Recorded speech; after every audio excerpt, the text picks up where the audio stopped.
become the world's largest standing army and is today among China's most powerful institutions, an institution focused on restructuring and modernization.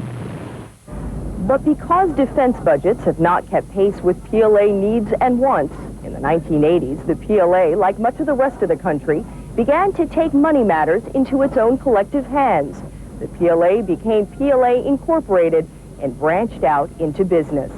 The biggest downside has been the burgeoning of corruption and other illegal activities, and that's provoked a really widespread debate amongst the military leaders, amongst troops, and also amongst the rest of the civilian leadership, whether a military is supposed to be involved in economic activities.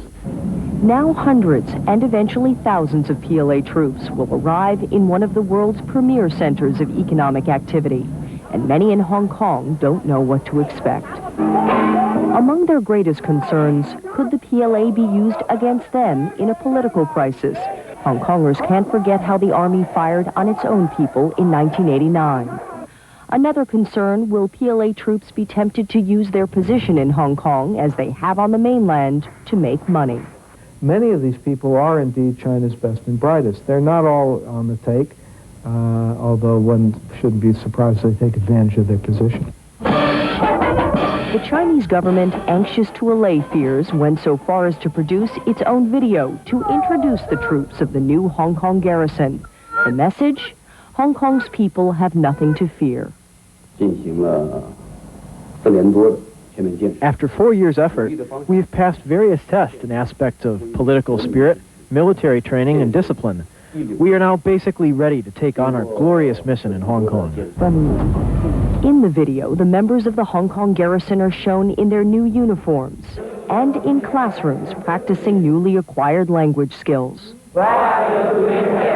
Can you show me your... But with low salaries and high expectations as to what life in Hong Kong will be like, the temptations for some in the PLA may prove too difficult to resist, despite the best of intentions. More than 1,000 miles away from the Shenzhen, China-Hong Kong border, here in China's capital, in Tiananmen Square, the talk is not of the PLA moving into Hong Kong, where it will take up its new post, but rather it's of the remaining seconds left on the clock, now just over 4,000 seconds before Hong Kong returns to the Chinese motherland. Reporting live from Tiananmen Square, Andrea Koppel for CNN. Well, a grand celebration over there in Beijing. Let's go to another grand celebration. Our Mike Chinoy is standing by live at the Grand Hall, where the sovereignty ceremonies will be taking place, the handover ceremonies. Mike, what can you tell us? Well, May, the Grand Hall is gradually beginning to fill up as the dignitaries drift in small groups after the big banquet a little while ago.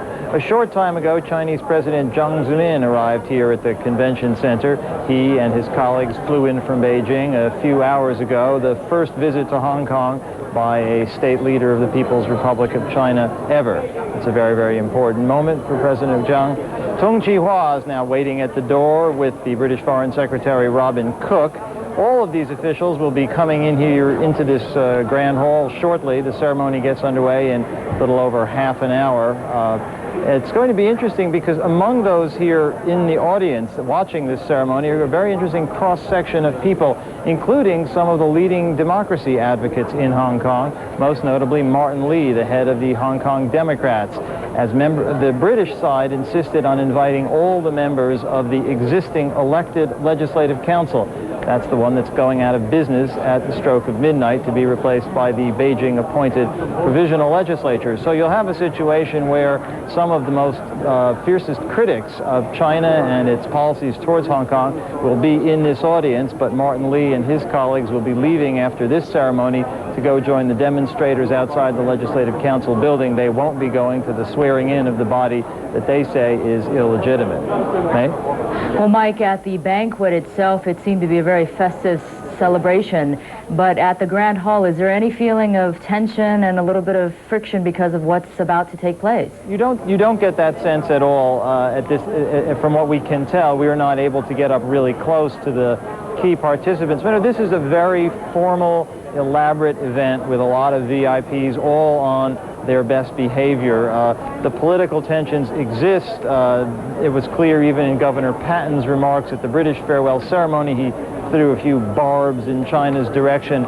But this is now a very formal, solemn handover ceremony, and there's nobody officially who will say that they are opposed to China resuming sovereignty over Hong Kong. So you don't get that sense at all of tension. The sense you get here is of a momentous moment in history, a key historical turning point that's about to happen, one that has huge implications for Hong Kong and potentially huge implications for the rest of the world, because by resuming sovereignty over Hong Kong, the world may come to look at this moment, midnight on June 30th, as the time when the People's Republic of China, after almost 2 decades of market-style economic reforms, has really assumed its role as a major player on the global scene, taking the steps that some believe will lead it to become the superpower of the next century. May?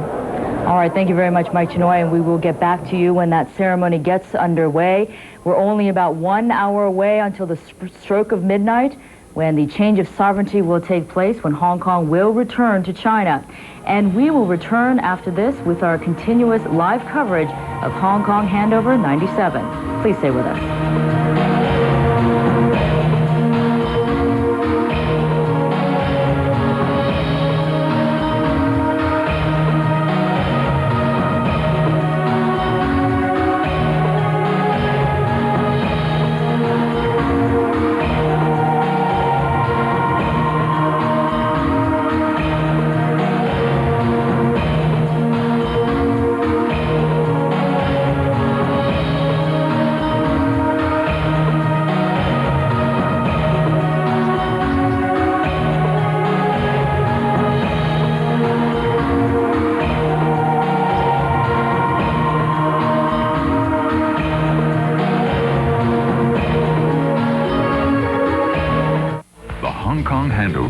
CNN Interactive has created a special website devoted to in-depth coverage of this historic event. Access between two worlds through CNN's website address, cnn.com, and learn more about Hong Kong. News and information are essential for the international traveler. Make certain you stay at a CNN International Partner Hotel next time you travel.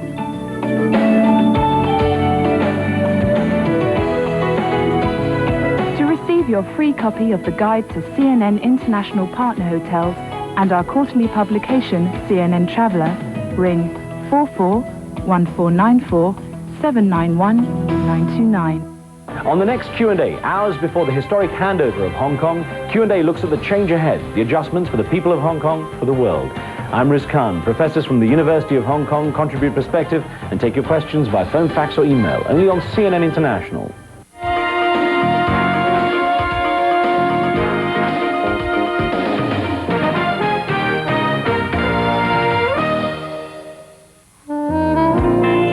News and information are essential for today's travelers. Make certain you choose a CNN International Partner Hotel next time you travel.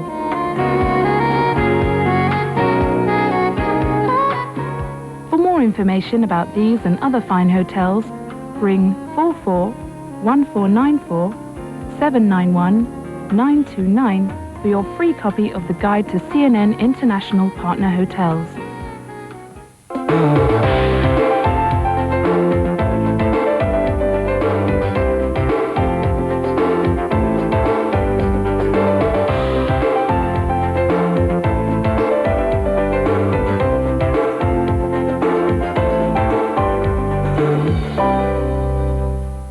Por más de 50 años, en más de 120 países, CARE ha salvado vidas y ha ayudado a millones a que se ayuden a sí mismos. Donde está CARE hay esperanza.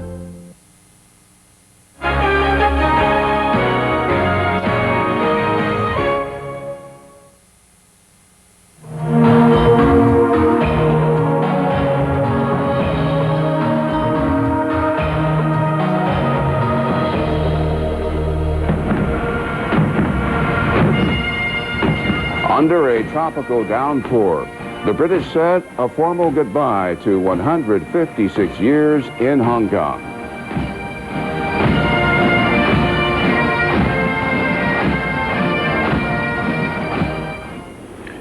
Well, from Hong Kong, I'm Bernard Shaw. And I'm May Lee. We are just about an hour away now from the formal handover to China. And the British have been expressing their feelings from outgoing British Governor Chris Patten to Prince Charles. What we celebrate this evening is the restless energy, the hard work, the audacity of the men and women who have written Hong Kong's success story. Mostly Chinese men and Chinese women. They were only ordinary in the sense that most of them came here with nothing. They are extraordinary in what they have achieved against the odds.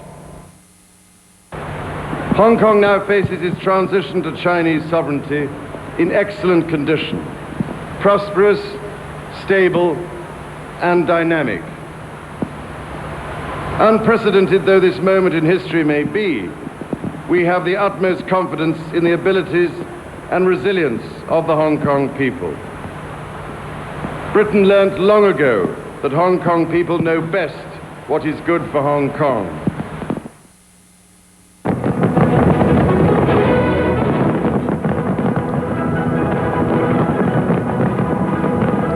To mark this transition, the British put on a fireworks display that has never been seen here before.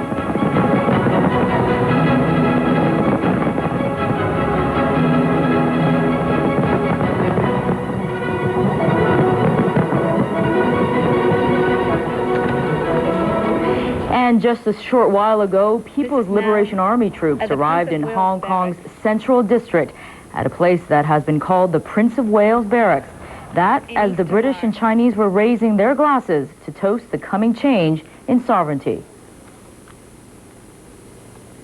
I propose a toast to the future of Hong Kong. I finally propose a toast to the long-term prosperity and the stability of Hong Kong. To the Hong Kong.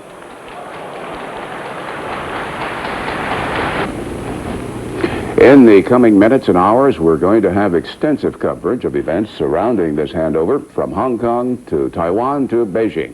Here in Hong Kong, not everyone is happy about the coming handover. China is dissolving this territory's elected legislature, and at the legislature, demonstrations have been going on.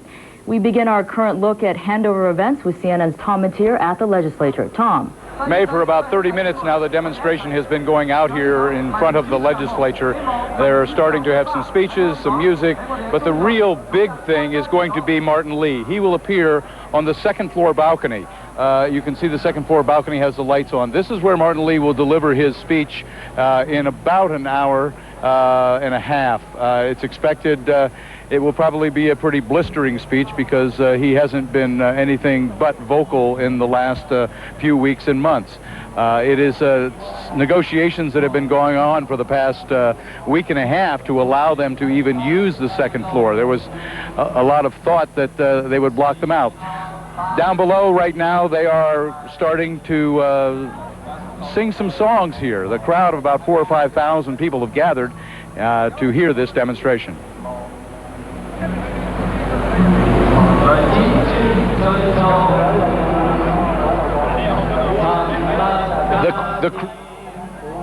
The crowd here has really swelled in the last 35 or 40 minutes. There was probably maybe 500 people when we arrived. I would say the crowd now is probably somewhere around 2,000, 2,500. People are still driving up in this area, coming out of cars and dropping off.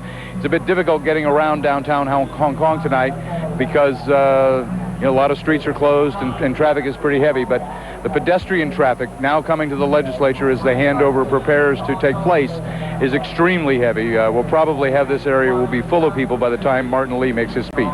Bernie? Thank you, Tom. Our Hong Kong Bureau Chief Mike Chinoy is down on the waterfront there where the exhibition center is. They've had a big banquet and they're going in for the moment of truth. Mike? Bernie, the Grand Hall here at the Hong Kong Exhibition Center is just about full. People are still milling around talking rather than all sitting down, but in a few moments things will get underway. Behind me you can see 4 flagpoles on the stage.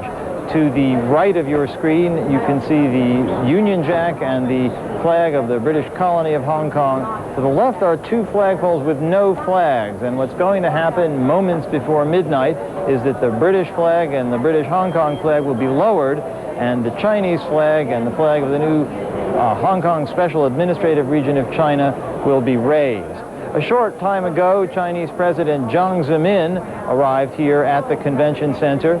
He was greeted by the man who is going to be the new chief executive, Tung Chi-hua, a shipping tycoon who was appointed with Beijing's blessing last December. Jiang and his senior colleagues from the Chinese leadership flew into Hong Kong about several hours ago.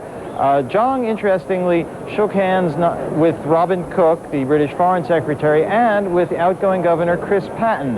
That's a fairly significant gesture because during the past 5 years, Patten and the Chinese government have not exactly been friendly. In fact, during Patten's early days, when he was initially pushing his democratic reforms, the Chinese labeled him a prostitute, a criminal for the ages, but now that's being put aside because in less than an hour, China gets Hong Kong back. Bernie? Mike, I'm always amused by the staging of spectacular events, and clearly this is one for the books.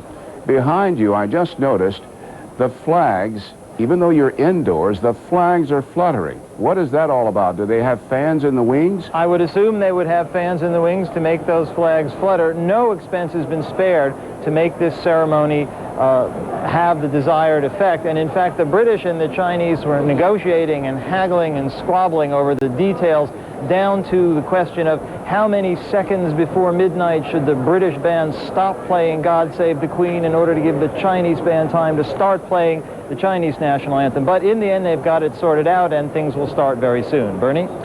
And what is going to happen on the stage behind you at 12 midnight our time is just infused with so much history. For example, Prince Charles, the embodiment of royalty and the monarchy, is going to give back what his great-great-grandmother, Queen Victoria, reigned so supremely over. What irony. That was meant to draw a reaction from you, Mike.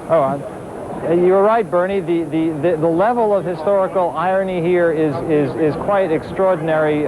Not only the fact that descendants of those who colonized Hong Kong are now giving it back, but the irony here on the Chinese side that in 150 years, China has gone through upheaval, one kind of government after another, a series of revolutions, and now it's the Communist Party, the descendants of those who overthrew the imperial dynasty that gave Hong Kong away, that are getting it back. So there are layers of history, and I think it's important to bear in mind that for the Chinese leadership and the Chinese people, it's the historic importance of getting back territory taken by a colonial power that overrides all the other issues about democracy, the details of the political system. What really and truly matters to the Chinese is that the Chinese flag fly over what they have always considered to be Chinese territory, and that will happen in less than an hour. Okay, thank you, Mike Chinoy. We'll come back to you many, many more times, of course, in CNN and CNN International's live coverage. Mike Chinoy, I was speaking of embodiment, but here is a man who's covered this part of the world for more than 20 years. He speaks fluent Mandarin. You and I have been so busy, along with everybody else, we haven't had a chance to sit down and talk with him, but can you imagine what's going through his mind as he stands in that hall? I'm sure during his university days as visiting China, very enthusiastic to now seeing the return of Hong Kong after all of these years. I'm sure it's a thrilling experience for him as well. And as we're talking about the return of sovereignty, one of those significant moments is when the People's Liberation Army marches into the territory. And just about 2 hours ago, they in fact did. Ralph Begleiter was at the border and saw it for his own eyes, and he is there with us now. Ralph. May, it's hard on this occasion really not to overdo the use of the word historic, but there was a little bit of history made right here on this border checkpoint between southern China and the Hong Kong territories. And that history came when a small convoy of People's Liberation Army forces rolled up to the checkpoint very, very slowly. Several civilian buses carrying airmen and troops and sailors, a few military vehicles, not very many, no weapons at all in sight. All of the troops remained in their vehicles. They stopped at the checkpoint, politely sought approval from the British and Hong Kong authorities who are here at the checkpoint. And at 8:46 p.m. Hong Kong time, People's Liberation Army rolled into Hong Kong territory and began taking up positions at several formerly British military bases in the territory. One of them you mentioned was, of course, downtown Prince of Wales Barracks in downtown Hong Kong. But as you can see from the pictures, the People's Liberation Army troops were wearing ties, no fatigues, no combat uniforms, no weapons, as I mentioned. They seem to be putting out a message. The message designed to counteract an impression the People's Liberation Army has left since 1989, when the same forces cracked down on pro-democracy demonstrators in Tiananmen Square, the same forces who exercised vigorously and publicly just 1 year ago in the Taiwan Straits in a warning that was being sent to Taiwan, and one which drew 2 U.S. aircraft carriers to the region in response. This People's Liberation Army was cool, calm, and collected. A British military official told me a little while ago that he and the Chinese had negotiated every detail of the crossing into the territory, that the Chinese had not wanted any big ceremonies, any pompous handshakes or salutes. There was a brief handshake on the Hong Kong side of the border before the troops rolled on in to take up their positions. A much larger contingent will arrive here at this same checkpoint, about 2,000 troops, about 6 or 7 hours from now. Those will fill up the rest of the barracks being evacuated by the British. May? All right, a truly amazing sight there at the border, and Ralph, we will get back to you during these ceremonies as well. Bernie? Well, from the border to a clock in Tiananmen Square in the capital city of Beijing, where the seconds continue ticking down. The top row, the 1 signifying 1 day, obviously less than a day, about 45 seconds. And here, 45 minutes, but here is the actual count on the number of seconds remaining.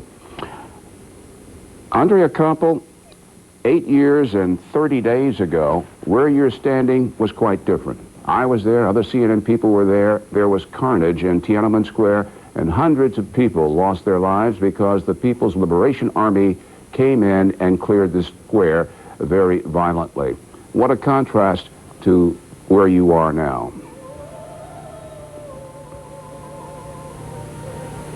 Bernie, if I understand your question, you're referring to the events of June 1989, and you're absolutely correct in saying that this is the first time since that tragic moment in China's history that they have allowed members of the overseas press to broadcast live from Tiananmen Square, and it just goes to show you how important an event and how symbolically positive an event this is in China's modern history. I'm standing in front of the clock, the digital countdown clock, 2,700 plus seconds left before the territory of Hong Kong reverts to mainland Chinese sovereignty.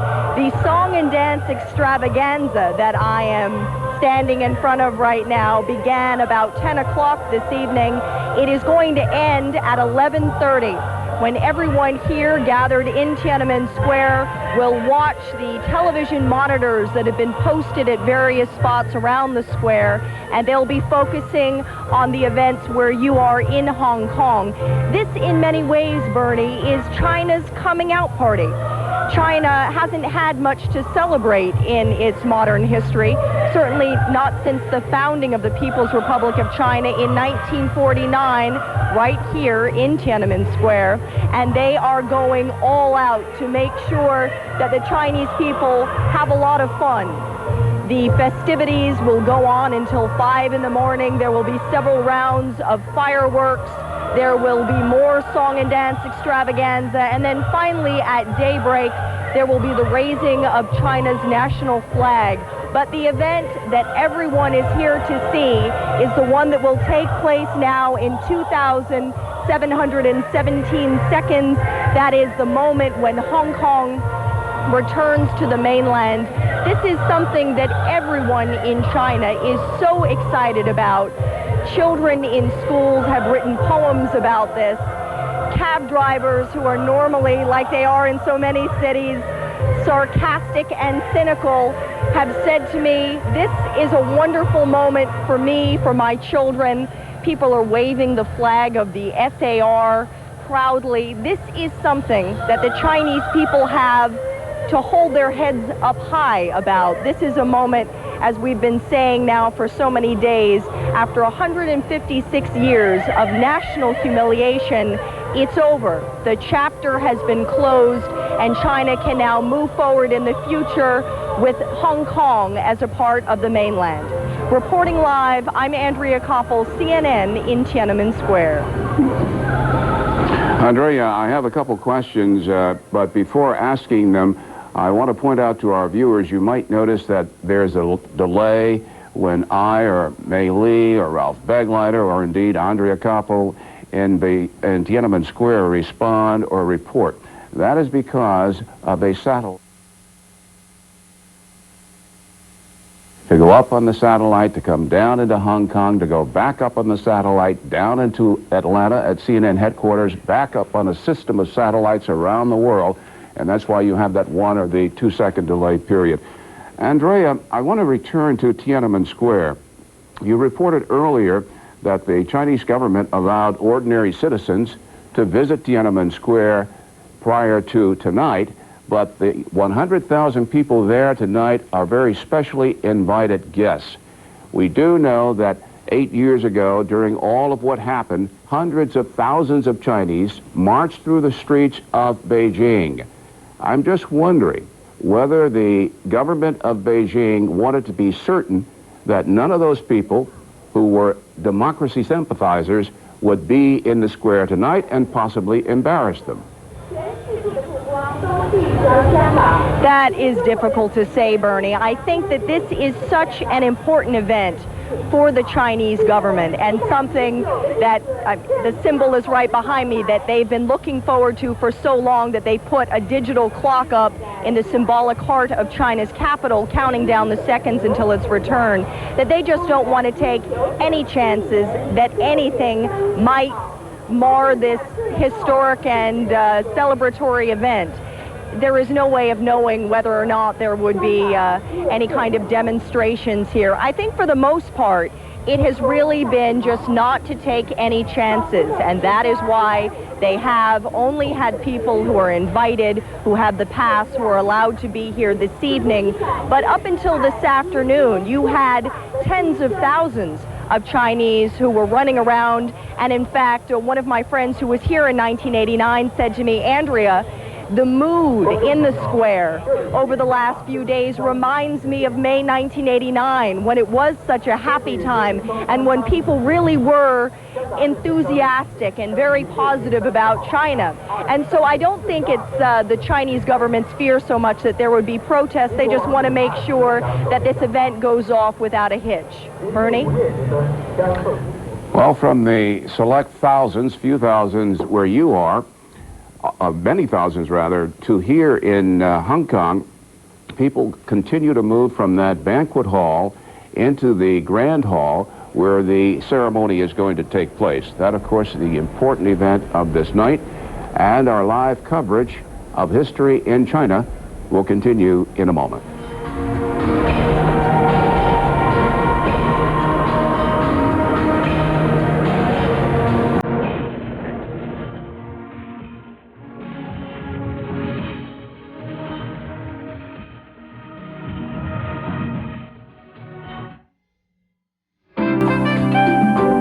News and information are essential for today's travelers. Make certain you choose a CNN International Partner Hotel next time you travel.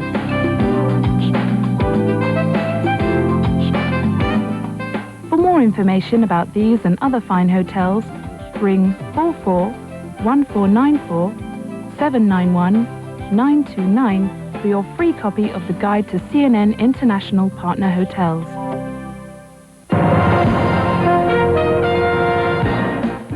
Europe-bound business travelers have a new reason to log on. Some internet services are offering free interactive planning brochures that can help you with air, hotel, and car reservations. You can find advice on tipping, etiquette, and currency exchange. And a paging system is now available that alerts travelers if their flights have been delayed or canceled. That's today's travel advisory from CNN.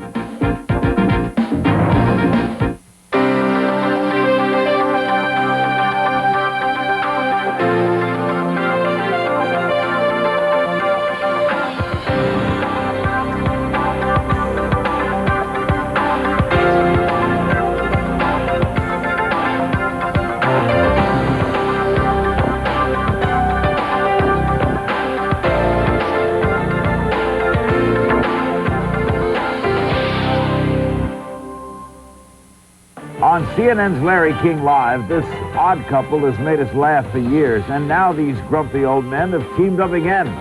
Jack Lemmon and Walter Matthau. Meet them both, only on CNN International. In business, time is money, and in a global economy, money can be made and lost around the clock. That's why CNN International covers business and financial markets 24 hours a day. For up-to-the-minute coverage, there's Business Asia with Stuart Varney, a comprehensive wrap-up of the day's events and market results from Asia. For interviews and in-depth coverage of the Asian economy, turn to Business Asia. CNN International. In more than 200 countries, we mean business around the clock. Do you have an opinion about something you've seen on CNN? If so, tell us about it. Call our viewer comment line at 1-404-525-4866. Your comment may be replayed on the air, so give us a call and let your voice be heard.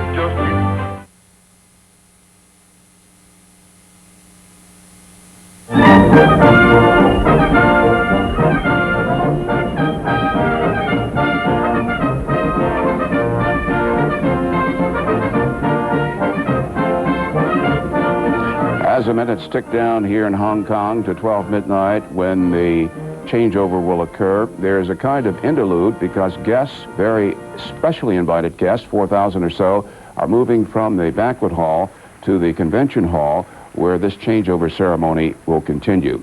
When we return, we'll hear from our correspondents along the way here in Hong Kong and elsewhere, Taiwan, back on the mainland in Beijing, and we're going to hear from two scholars who have their ears to the ground not only in China, but also here in this capital city.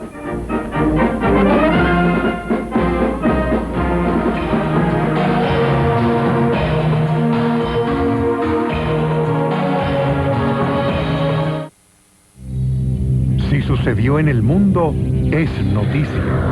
No importa cuándo, dónde ni cómo. Solo hay una revista con la que usted puede tener una verdadera visión de esa noticia. Y es Visión, la revista latinoamericana. Tener visión es importante. La clave del éxito es tener visión.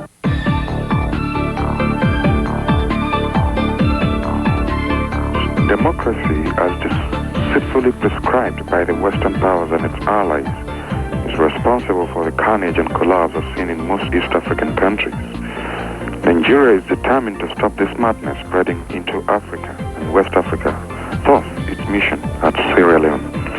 CNN would do well to highlight this objective and give a balanced report of events there.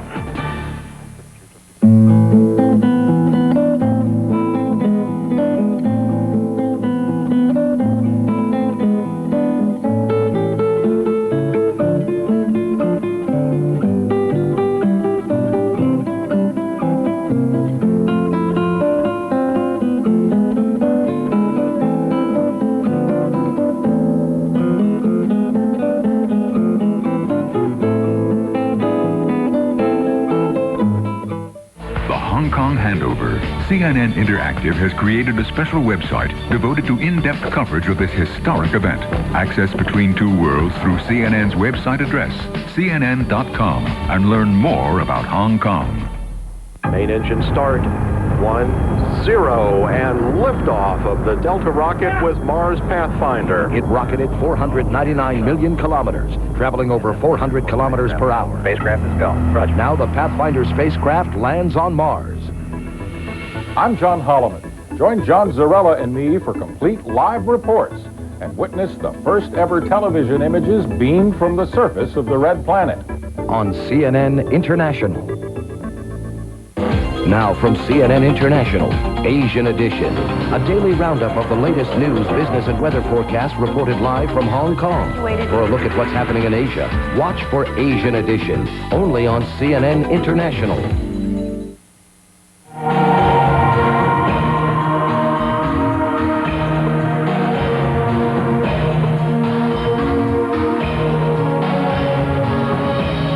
The clock continues ticking down. The lower part of that clock, the seconds, in Tiananmen Square, indicating to the people there, and of course you watching from around the world, how much closer we are getting to the magic hour, midnight, when the handover will be completed. There are military bands inside the exhibition hall. They are playing music, kind of interlude as we indicated earlier. The invited guests are taking their seats, and in just a matter of moments, we're going to be hearing from the very important VIPs who will bring off this ceremony and consummate the transfer of power. Observing all this, two scholars. One is a visiting Yale University professor at the City University of Hong Kong, Mr. Wang Xiaoguang, and Mr. Ming Xin, a professor at City University of Hong Kong. Gentlemen, what do you make symbolically, given all the years you've studied, what is your interpretation, in essence, of what this really means? In my memory, this is probably the third time the Chinese people in mainland China enjoy so much. One is in 1949, when the Chinese Communist Party take over China. The second time is in 1976, when the Gang was overthrown. The people enjoy so much. And this is the third time in my lifetime to remember. This is the biggest event, probably, in the modern Chinese history. Well, as for me, as a scholar born locally and trained abroad, I think I can speak for some of the Hong Kong people's feelings.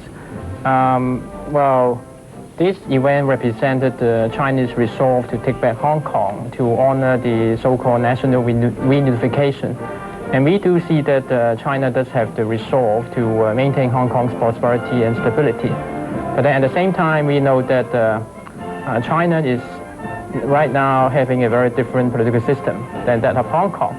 So people in Hong Kong, they are taking this event as a grave potential threat to their continuous enjoyment of civil liberties. And I think that poses a very big challenge, not just for Hong Kong people, but also for China, to make sure that the ongoing prosperity and stability can go on, and to make this taking back of Hong Kong not just a one-night big gala, but an ongoing success in the eyes of the international community. Professor Singh, on that point, I'm wondering whether China, in reabsorbing Hong Kong, might not be getting a Trojan horse. Might not the prosperity here in Hong Kong radiate slowly throughout China, along with the styles, along with the music and all that? Might that not encourage people on the mainland to also want the same kind of economic prosperity, and following on the heels of that prosperity, a desire for more freedom, a Trojan horse? I think in terms of emulating Hong Kong's level of economic prosperity, that has been taking place for quite some time. And regarding the emulation of Hong Kong's political freedoms, if we look at the current development in the southern part of China, like the province of Canton, we have seen some clues along that trend as well. The Chinese government has sent some cadres to Hong Kong, trying to learn how to improve the efficiency of the local civil servants. They also try to learn the ways to combat corruption, things like that. Yeah. We're going to pause for a moment, and our live coverage will continue from China in just a moment.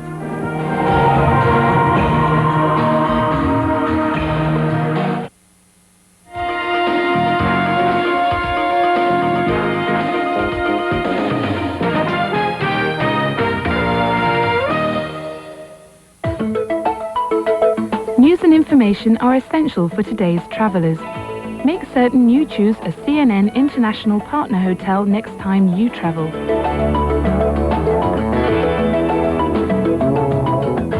For more information about these and other fine hotels, ring 441494 791 929 for your free copy of the Guide to CNN International Partner Hotels. Every day, CNN International takes the serious fan on a world tour of sports. Catch all the action from every court and course, track and field. Fiji is the team to watch. From the exotic to the familiar, it's the most comprehensive coverage of competition from across the globe, with up-to-the-minute scores and highlights. The shot blazed over the bar. 0-0, it stayed. This is the stuff you won't see anywhere else. World Sport, only on CNN International. This is CNN International.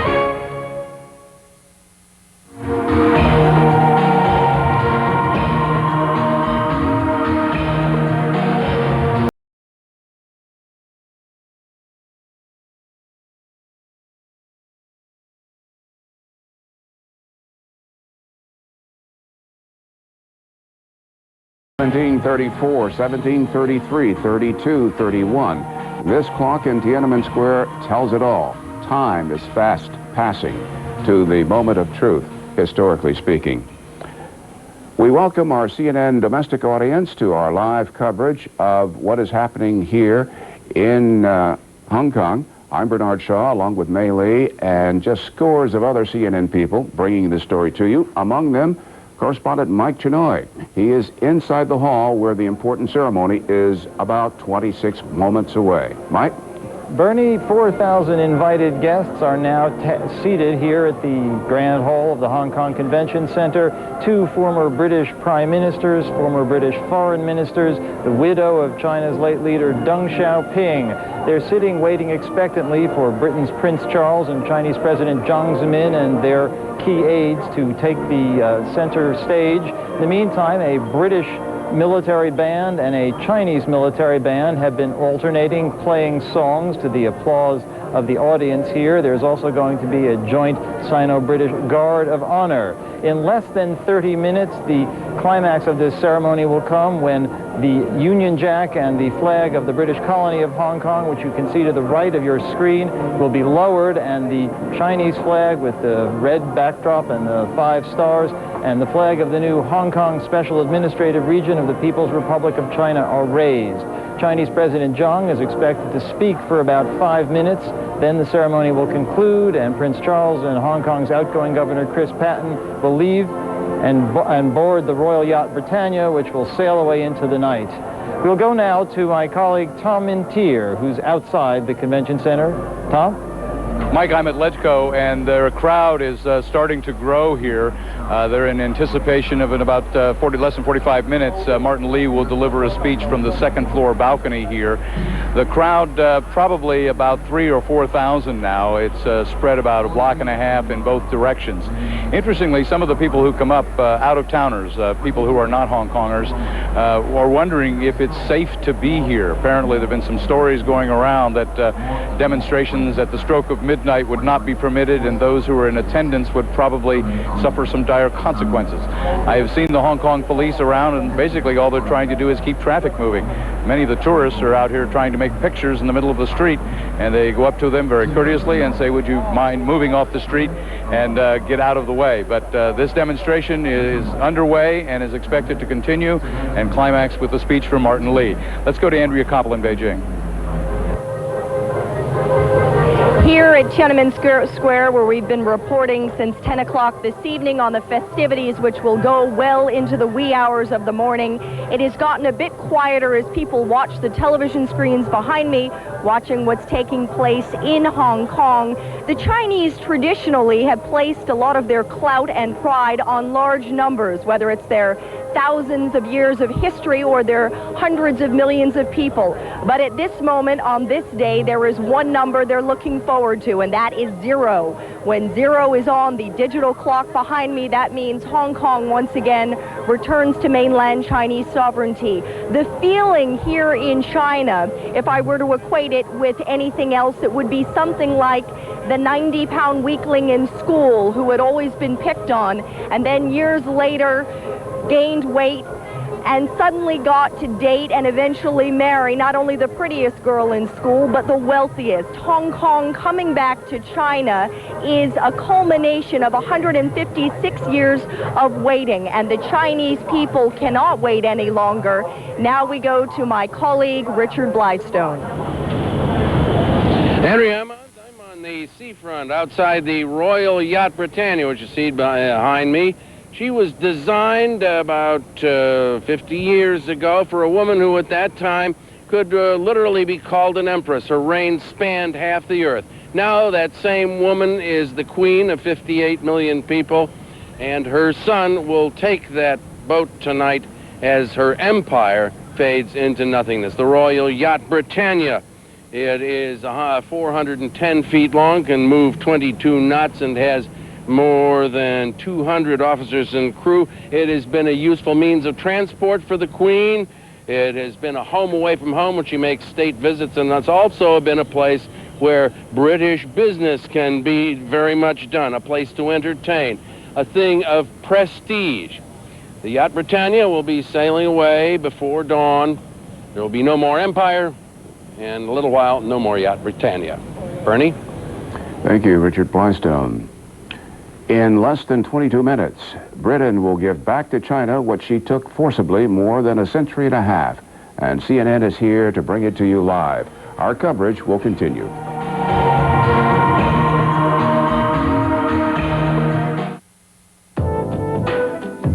News and information are essential for today's travelers. Make certain you choose a CNN International Partner Hotel next time you travel.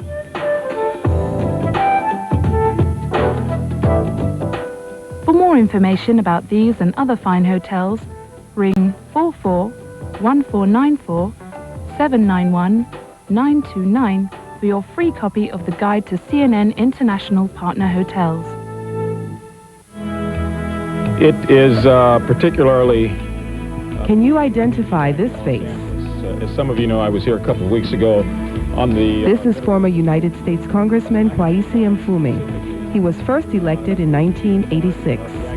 From 1992 to 1994, he served as chairman of the Congressional Black Caucus. In 1995, he was elected chairman of the National Association for the Advancement of Colored People.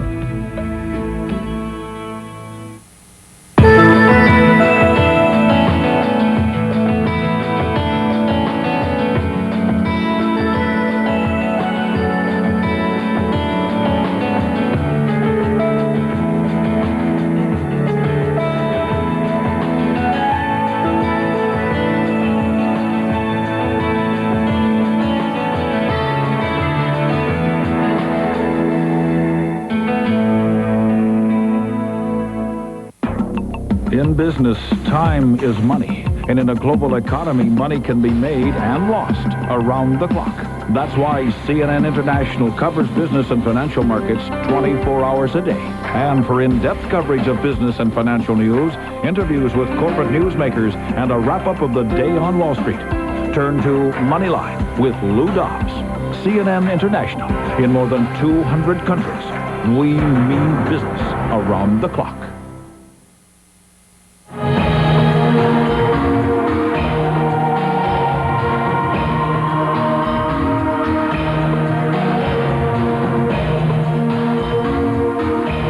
Seconds continue ticking in China, approaching midnight, and CNN has learned that in a meeting, a brief meeting, but an important meeting, and certainly an important one symbolically, the president of China, Jiang Zemin, has invited the Prince of Wales, Prince Charles, to visit China. You might recall that in the past 48 hours, that an invitation was extended by Britain's Foreign Secretary to the incoming chief executive, Mr. Tung Chee-hwa. Foreign Secretary Robin Cook invited him to come to London. He has accepted. He's going in October. So, in a way, we can see a kind of reciprocity here in that the Prince of Wales is being invited to visit China. We have two scholars with us here in the studio, along with my fellow anchor and co-reporter, Mei Li. Professor Ming Sing is at the City University of Hong Kong, and we are looking at Li Peng, the vice premier or the premier of China. We'll be looking at these dignitaries on this podium inside the auditorium in the convention hall where the ceremonies will get underway very, very shortly. And also here in CNN's Hong Kong Bureau is Yale University Professor Wang Shouguang. Professor, I want to ask you, how important is it to China that the events here enable Chinese leaders to project their foreign policy? The President Jiang, has a meeting with President Clinton later this year. Secretary of State Madeleine Albright, for example, has expressed Washington's views on the U.S. relations with Beijing, for example. How important is it to the Chinese leadership that things come off very, very well here to help her, China, project her foreign policy with the United States? I think the Chinese leaders have both domestic reason and international reason to keep the transition of Hong Kong as smooth as possible, and keeping the promise of maintain the stability and the prosperity of Hong Kong. For domestic reason, China used Hong Kong as the example for the future unification with Taiwan. Therefore, they want to show Hong Kong works well. Internationally, Hong Kong, Chinese leaders know very well the whole world is watching what is going to happen in the next 3 months, 3 years, and years to come. Therefore, they will be very careful to carry out the one country, two system policy, so that to make sure everything goes well. It would seem to me, Professor Singh, that the Chinese leaders would have to be furious and just livid that anybody in the world, anywhere, would think that they would jeopardize what Hong Kong represents. I don't think so. They will do that. Let me give you an analogy. Suppose Hong Kong is a house of China, but somehow was occupied by somebody else. This is a very precious house. It's a historical site. Now it's returned to China. China want to keep the house in order and probably in better shape than before. Therefore, well, why would people be fearful that China's leaders would not protect and nurture and further grow Hong Kong? Because, in my view, this is kind of the first time of experiment of the one country, two system. And in many people's view, China didn't have, the communist China or the mainland China, many horrible things happened before. Therefore, people have doubt. I think that's understandable. I wanted to ask you, Professor Wang, business and investors love security, tranquility, something they can depend on. The leadership in Beijing, they want tranquility, security. They don't want any surprises. Might that act as a damper on the feelings of people in Hong Kong who want more freedom? I think that's actually has been happening over the last half a year. Many Hong Kong people have a strong feeling that the so-called elected chief executive designated Mr. Tong has been handpicked by China because he has been chosen by 400 strong members, which has been appointed by Chinese government. And then now they are going to throw out the elected legislators from the elected legislative council and replace it by a provisional legislature. So that projects further testimony to their fears. And worst of all, I think many people have missed the point, including perhaps some of the Western leaders. It seems that they pin the hopes for the future prospect of Hong Kong's democracy on next year's elections. But then if we are careful enough about what has happened in the last 2 weeks, Mr. Tong Chi-wa's office has announced the plan to, first of all, he has appointed a lot of the members into the local municipal councils. So use appointments to add to some conservative elements in the future political structure. And secondly, even more important, they try to change the present voting method into the direction that can ensure the present pro-democracy party members, they will not win the same proportion of seats in the next year's election. So it's nearly quite certain that the Democratic Party in Hong Kong are going to be reduced to an insignificant minority in the next year's elections. What you just said is very, very important. Right. Let's repeat just the basic element. You've just said that the chief executive to be, minute past midnight, Mr. Tung Chee-hwa, given the appointments being made, given their conservative nature, regardless of whether they're democratic elections, and Mr. Tung has said they will have such elections next May, regardless of elections, free elections, everybody voting, the apparatus of powers in place so that nothing basically will change. Well, basically, I do hold that view because right now, you know, in Hong Kong, the legislators are being selected on the basis of single seat, single constituency. And now they're going to propose two other possible methods to replace them. According to our surveys, if either one of those two possible methods will simply curtail significantly the potential power of the Democratic Party in next year's elections. And secondly, besides the direct election for next year, 2/3 of the seats are going to be produced through functional constituencies as well as election committees. And again, Mr. Tung Chee-hwa has been proposed to curtail them, which will favor more the local conservatives. All please stand for the arrival of the... You're going to be seeing clearly important symbolic military ceremony here as this distinguished audience rises. I had mentioned to Mike Chenoy, the flags, they're indoors, but those flags are fluttering. Clearly one of the other plans.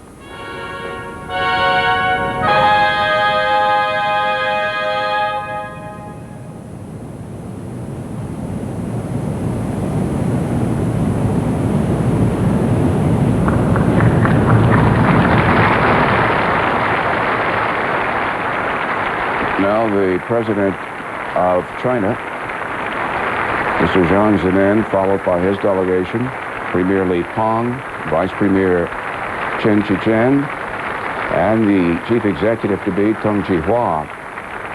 You saw the British official in all of his military dress uniform. That is Brian Dutton, Major General Brian Dutton, who was in charge of British forces here in Hong Kong. He was followed by Governor Chris Patten, Foreign Secretary Cook, Prime Minister Blair, and the Prince of Wales. Closest to each other on this stage, President Jiang Zemin and Prince Charles.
Please be seated.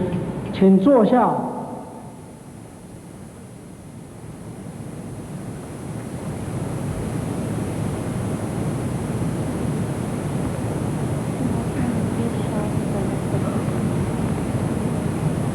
His Royal Highness the Prince of Wales.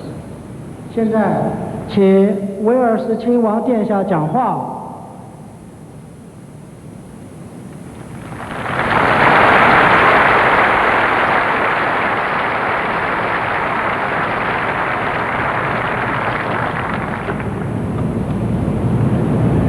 President Jiang Zemin, Premier Li Peng, distinguished guests, ladies and gentlemen. This important and special ceremony marks a moment of both change and continuity in Hong Kong's history. It marks, first of all, the restoration of Hong Kong to the People's Republic of China under the terms of the Sino-British Joint Declaration of 1984, after more than 150 years of British administration. This ceremony also celebrates continuity because by that same treaty and the many subsequent agreements which have been made to implement its provisions, the Hong Kong Special Administrative Region will have its own government and retain its own society, its own economy, and its own way of life. I should like to pay tribute this evening to those who turned the concept of one country, two systems into the joint declaration, and to the dedication and commitment of those who have worked so hard over the last 13 years to negotiate the details of the joint declaration's implementation. But most of all, I should like to pay tribute to the people of Hong Kong themselves for all that they have achieved in the last century and a half. The triumphant success of Hong Kong demands and deserves to be maintained. Hong Kong has shown the world how dynamism and stability can be defining characteristics of a successful society. These have together created a great economy which is the envy of the world. Hong Kong has shown the world how East and West can live and work together. As a flourishing commercial and cultural crossroads, it has brought us together and enriched all our lives. 13 years ago, the governments of the United Kingdom and the People's Republic of China recognized in the joint declaration that these special elements which had created the crucial conditions for Hong Kong's success should continue. They agreed that in order to maintain that success, Hong Kong should have its own separate trading and financial systems, should enjoy autonomy and an elected legislature, should maintain its laws and liberties, and should be run by the people of Hong Kong and be accountable to them. Those special elements have served Hong Kong well over the past 2 decades. Hong Kong has coped with the challenges of great economic, social, and political transition with almost none of the disturbance and dislocation which in other parts of the world have so often accompanied change on such a scale. The United Kingdom has been proud and privileged to have had responsibility for the people of Hong Kong, to have provided a framework of opportunity in which Hong Kong has so conspicuously succeeded, and to have been part of the success which the people of Hong Kong have made of their own opportunities. In a few moments, the United Kingdom's responsibilities will pass to the People's Republic of China. Hong Kong will thereby be restored to China, and within the framework of one country, two systems, it will continue to have a strong identity of its own and be an important international partner for many countries in the world. Ladies and gentlemen, China will tonight take responsibility for a place and a people which matter greatly to us all.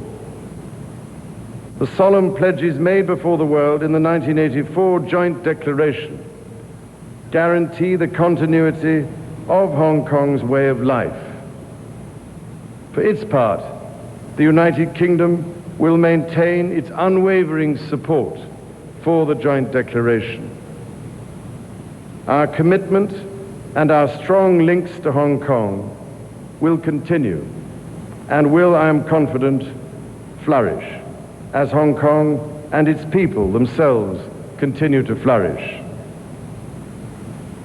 Distinguished guests, ladies and gentlemen, I should like, on behalf of Her Majesty the Queen and of the entire British people, to express our thanks, admiration, affection, and good wishes to all the people of Hong Kong who have been such staunch and special friends over so many generations. We shall not forget you, and we shall watch with the closest interest as you embark on this new era of your remarkable history.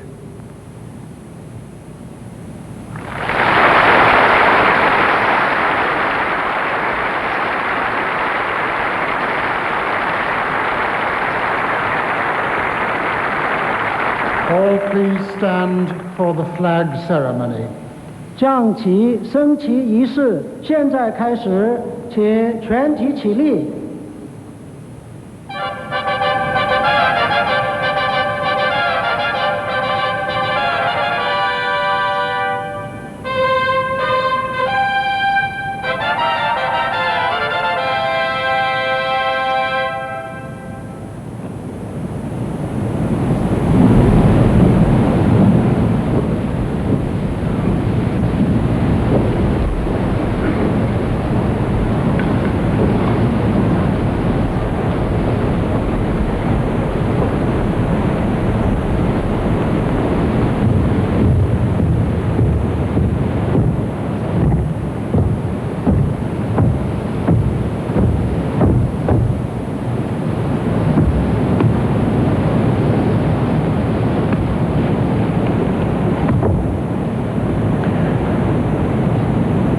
As we approach the moment of truth, midnight here in Hong Kong, what will happen very briefly, once the Chinese and the Special Administrative Region, or SAR, flags are clipped to the flags on the pole, the British flags and the Hong Kong flag will be lowered, and we will hear God Save the Queen.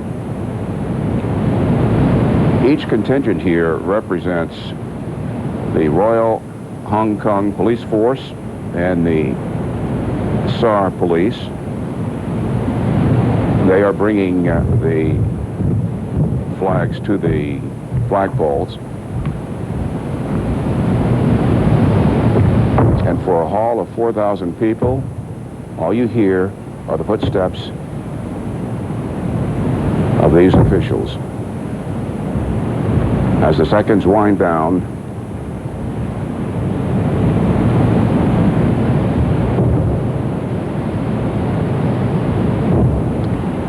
all you can hear in this hall of 4,000 plus people are the heels and the footsteps of these authorities.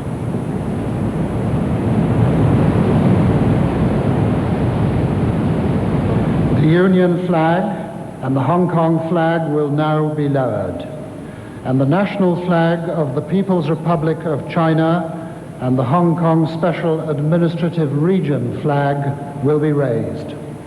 现在将联合王国国旗和香港旗升中华人民共和国国旗和香港特别行政区区旗。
坐下，请坐下。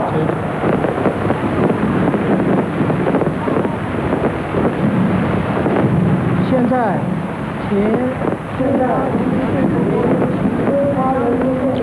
，Prince Charles, the Prince of Wales, a picture of resignation. Tiananmen Square, a picture of jubilation. Hong Kong has returned to the motherland. And now the President of China, Jiang Zemin.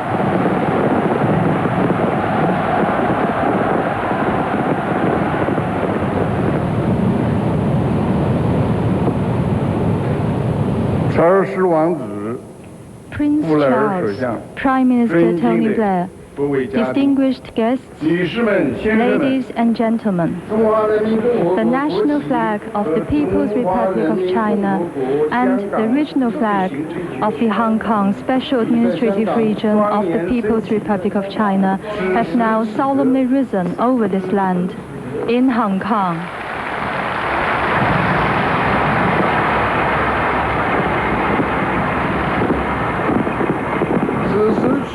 At this moment, people of all countries in the world are casting their eyes on Hong Kong.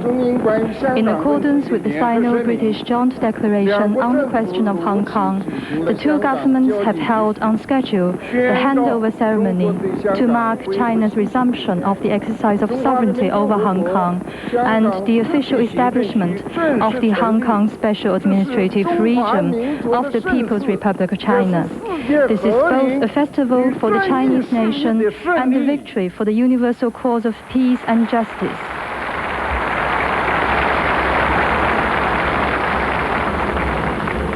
Thus, July the 1st, 1997 will go down in the annals of history as a day that merits eternal memory. The return of Hong Kong to the motherland after going through a century of vicissitudes indicates that from now on, the Hong Kong compatriots have become true masters of this Chinese land, and that Hong Kong has now entered a new era of development.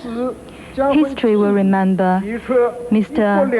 Deng Xiaoping for his creative concept of one country, two systems. It is precisely along the course envisaged by this great concept that we have successfully resolved the Hong Kong question through diplomatic negotiations and finally achieved Hong Kong's return to the motherland.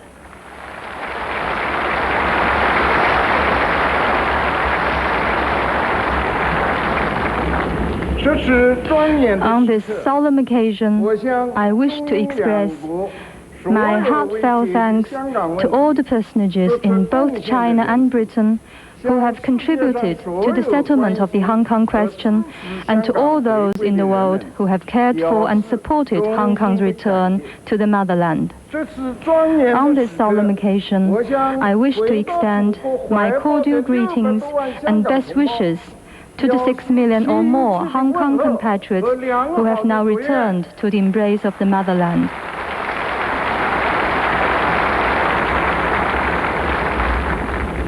After the return of Hong Kong, the Chinese government will unswervingly implement the basic policies of one country, two systems, Hong Kong people administering Hong Kong, and a high degree of autonomy, and keep the previous socio-economic system and way of life of Hong Kong unchanged, and its laws basically unchanged. After the return of Hong Kong, the Central People's Government shall be responsible for the foreign affairs relating to Hong Kong and the defense of Hong Kong. The Hong Kong Special Administrative Region shall be vested in accordance with the Basic Law with executive power, legislative power, and independent judicial power, including that of final adjudication. The Hong Kong residents shall enjoy various rights and freedoms according to law. The Hong Kong Special Administrative Region shall gradually develop a democratic system that suits Hong Kong's reality. After the return, Hong Kong will retain its status of a free port, continue to function as an international financial, trade and shipping center, and maintain and develop its economic and cultural ties with other countries, regions, and relevant international organizations. The legitimate economic interests of all countries and regions in Hong Kong will be protected by law. I hope that all the countries and regions that have investment and trade interests here will continue to work for the prosperity and stability of Hong Kong. Hong Kong compatriots have a glorious patriotic tradition. Hong Kong's prosperity today, in the final analysis, has been built by Hong Kong compatriots. It is also inseparable from the development and support of the mainland. I am confident that with the strong backing of the entire Chinese people, the government of the Hong Kong Special Administrative Region and Hong Kong compatriots will be able to manage Hong Kong well, build it up, and maintain its long-term prosperity and stability, thus ensuring Hong Kong a more splendid future. Thank you. And that's the first time that President Jiang Zemin has spoken in Hong Kong. Proud moment for him and 1,000 million other families. President Jiang Zemin returning to his seat here. And it has been done. If you're just joining our live coverage, wherever you are in the world, Hong Kong has returned to China. A very interesting, deft understatement uttered by the president of China. He said that Hong Kong had gone through a century of vicissitudes. Andrea Koppel is in Tiananmen Square. Andrea, what's it like? Well, Bernie, they've gotten a little quiet now. Actually, now they're going to start cheering again. Every time they see China's president appear on the television screens behind me here at Tiananmen Square, every time they hear China's national anthem and the flag, especially when the British flag, the Union Jack, came down and the Chinese flag went up, they jumped out of their seats, started clapping spontaneously.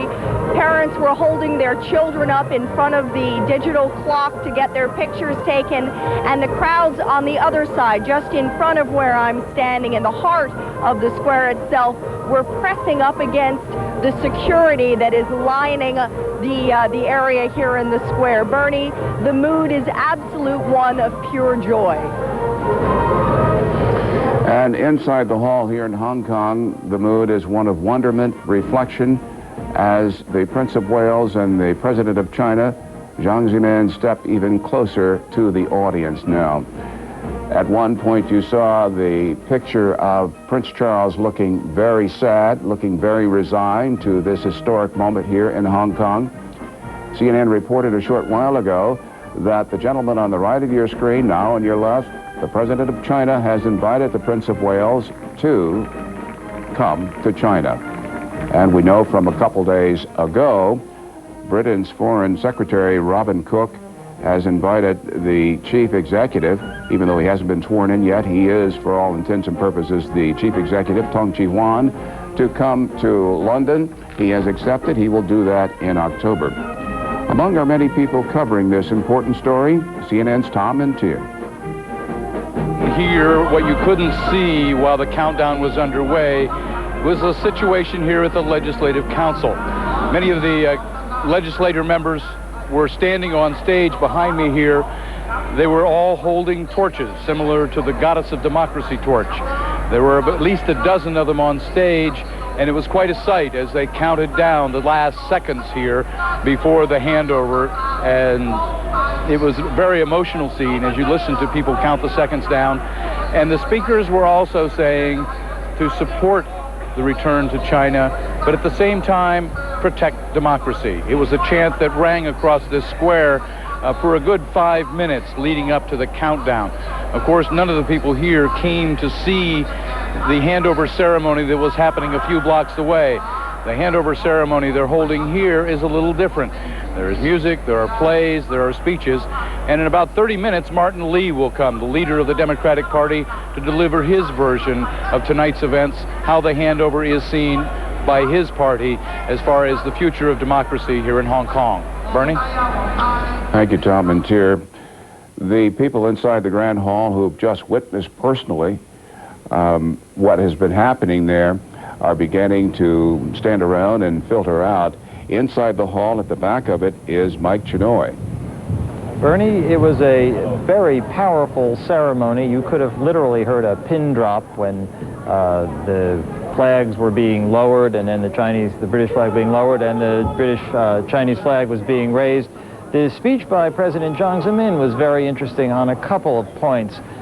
First of all, it was focused very heavily on the return of Hong Kong to China, made very little reference to how much of a success story Hong Kong has been under British administration. But Jiang went out of his way to take a very, very positive note in his comments about Hong Kong, reiterating that Hong Kong will be allowed autonomy, it will be allowed to maintain its own way of life.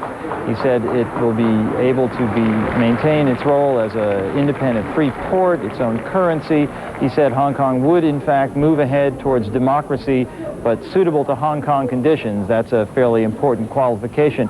But it was clearly designed to reassure people that the central government here is going to abide by the commitments it made in the Sino-British Joint Declaration. Now you can see the principal figures in this ceremony leaving, Prince Charles and Governor Patton heading off shortly to the Royal Yacht Britannia, where they will sail out of Hong Kong. So Hong Kong is now a special administrative region of the People's Republic of China. In little over an hour, Tung Chee-hwa and his administration will be formally sworn in. Bernie? Mike, as we know, each spokesman, the Prince of Wales and the President of China, chose their words very, very, very carefully. I was struck at one point by President Xian in referring to the systems, assuring people that here in Hong Kong those systems could be kept. At one point, he said its laws will basically be unchanged, and I was struck by the phrase basically unchanged. Picked up on something I noticed too.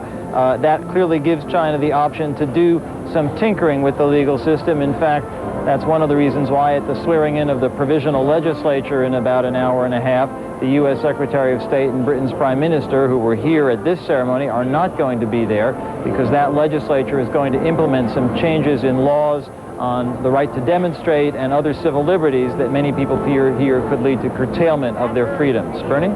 Among the people who will not be going up to hall number 3 upstairs for the swearing in of either the provisional legislature or the chief executive, Mr. Tong, will be former British Prime Minister Margaret Thatcher. She said it just is not right, and of course, since the Foreign Secretary of Britain is not going to go, she, Mrs. Thatcher, of course, would not go against what the British delegation is planning to do. A legacy of ill will and squabbling. In some ways, it's remarkable that this whole ceremony came off at all. The two sides were at loggerheads on so many issues for so long, but in the end, they managed to stage a ceremony that was extremely dignified, solemn, as President Jiang said, and appropriate, I think, to the momentous weight of the occasion. Bernie? Mike Chinoy inside there, and outside along the waterfront is correspondent Richard Blystone. And Richard, this is one of the last times that the Royal Yacht Britannia will be starring in any kind of big event of this kind, because she's going to be decommissioned later this year. That's correct, Bernie. As far as we know, this will be the last official journey of the Royal Yacht Britannia, which is headed off for nobody knows quite where, but the end of the British Empire and the end of the Royal Yacht Britannia are all a part of the same diminution in the status of the British monarchy. You have here an honor guard waiting for the arrival of Prince Charles, who himself, of course, was quite a skilled aviator in the Navy some years ago. And people waiting here for his arrival, which is expected in just a few minutes.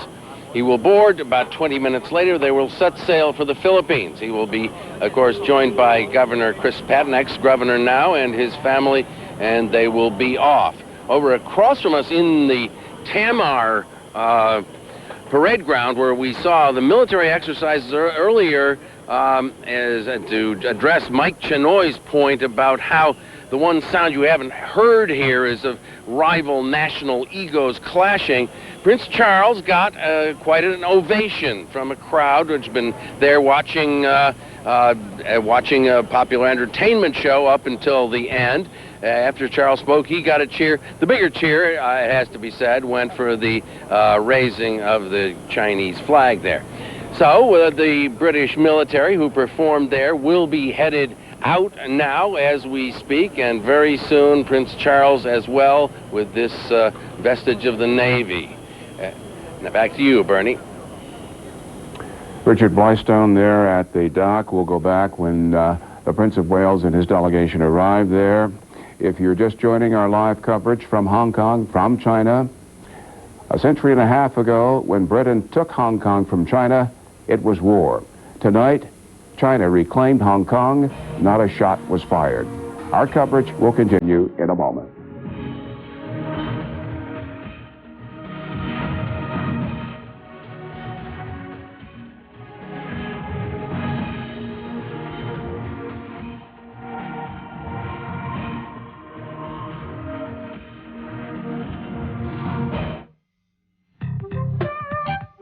News and information are essential for today's travelers. Make certain you choose a CNN International Partner Hotel next time you travel.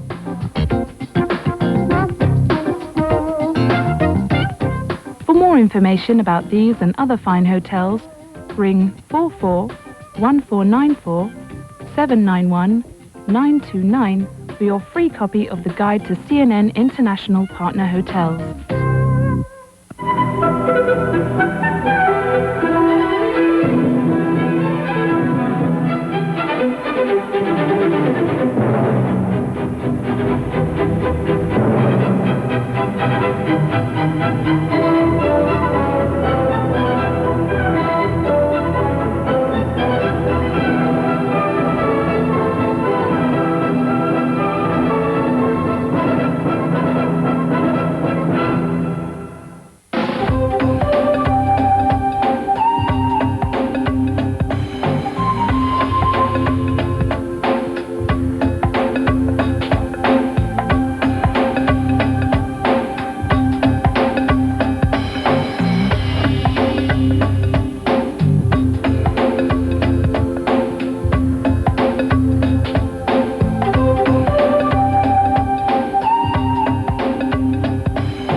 Information are essential for the international traveler. Make certain you stay at a CNN International Partner Hotel next time you travel.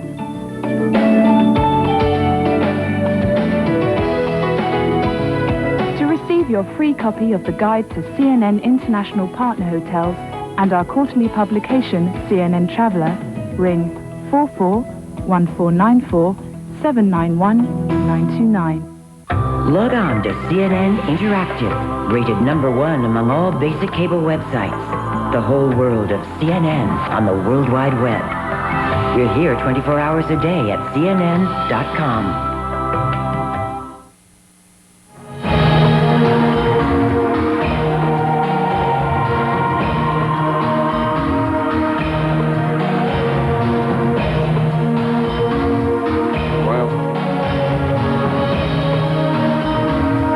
Waiting to receive the Prince of Wales.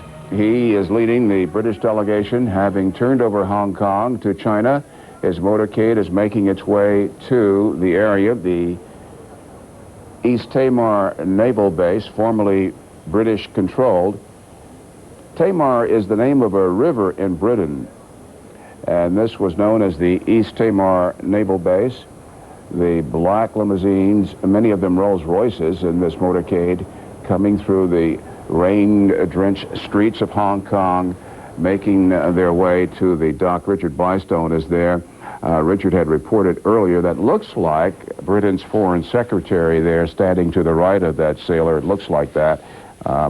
He is there to greet His Royal Highness, as he's referred to.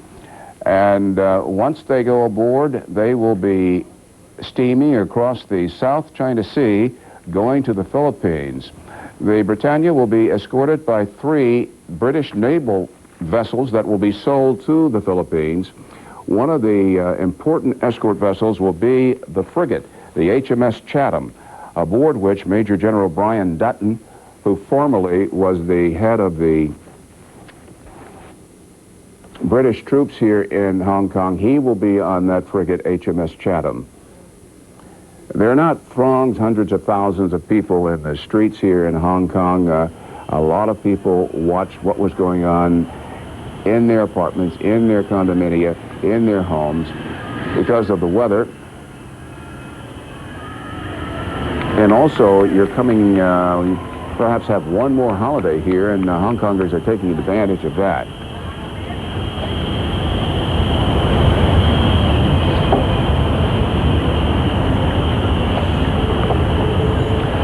Observing all this is Lien Chan, the Vice Premier of Taiwan. And Mr. Premier, we welcome you to CNN and CNN International. A lot has been made of the fact that in this handover, Beijing would have an upper hand, having brought back to the motherland, Hong Kong, with the question of what is going to happen with the country you represent, Taiwan. Does that upset you? Does that bother you? Well, Mr. Xiao, this is a historical moment. Hong Kong, after a period of 156 years of British colonial rule, has finally been returned to the Chinese people. We are pleased with that development. But our feelings are mixed, nevertheless, because we do share the international concern about the future of Hong Kong. It is a future fraught with uncertainty. In the near future, perhaps the communist wishes to maintain the status quo here.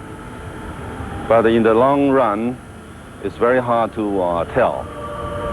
Perhaps in the economic area, they will maintain its free market, its prosperity.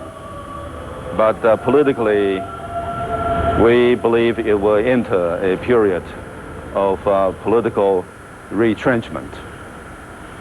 The Mr. Vice provisional, President. Yes. Yes. Mr. Vice President, I must ask you very directly. Yes. Do you see any way that Taiwan would rejoin the motherland? Does the formula of Deng Xiaoping, one country, two systems, have any opening, any possibility for Taiwan to rejoin the motherland? Well, I think the relationship between the two sides of the strait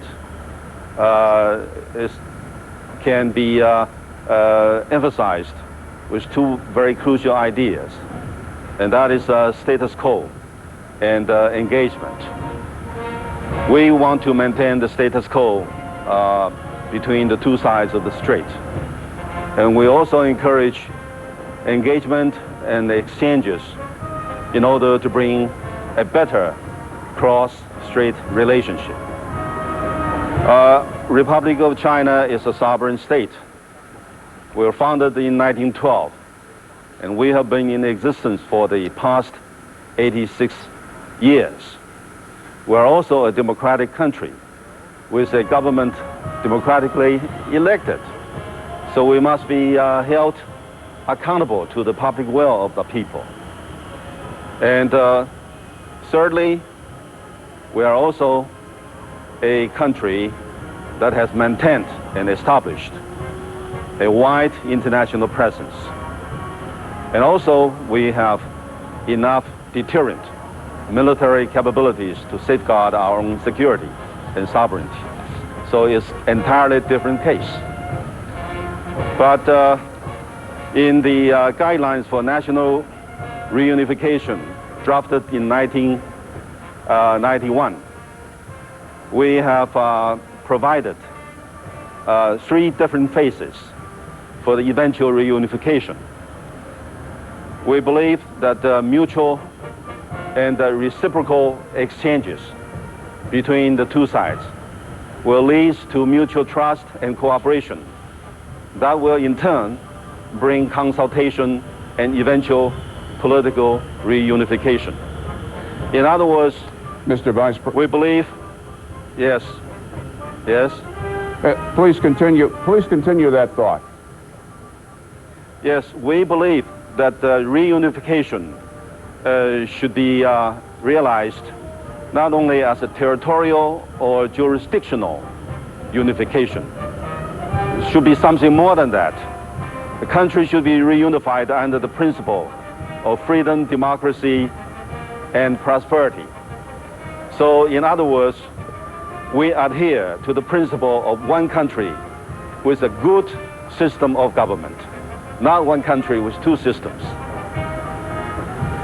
If I could just ask you to pause for a moment, Mr. Vice President. To our CNN domestic viewers, we say thank you for joining our coverage. We're going to be here for many, many hours to come. We salute you as you depart and go back. And continuing our interview at the East Timor Naval Base here in Hong Kong on the waterfront, the Prince of Wales has arrived with the British delegation, and he will be piped aboard the Royal Yacht Britannia, and they will be departing very, very shortly, headed for the Philippines. We're talking with the Vice President of Taiwan, sir, and I just heard you say that freedom and democracy and prosperity are important to you. You believe in one system, one country, not one country and 2 systems. In essence, that's right. To really condense every point you've made over the past 4 minutes, are you in effect saying reunification never? Well, it will come only after gradual and sequential processes. We will start building up mutual trust and cooperation. Then it will lead to political consultation and eventually national reunification. It is a process that we have to be patient. Well, you're mentioning patience. You say you've got to go through 3 different phases: mutual, reciprocity, building up trust, cooperation, consultation. But I hear you saying that China will have to change before Taiwan changes. Well, the fact is that we're not looking only for territorial or jurisdictional reunification. That is important, but that is not all.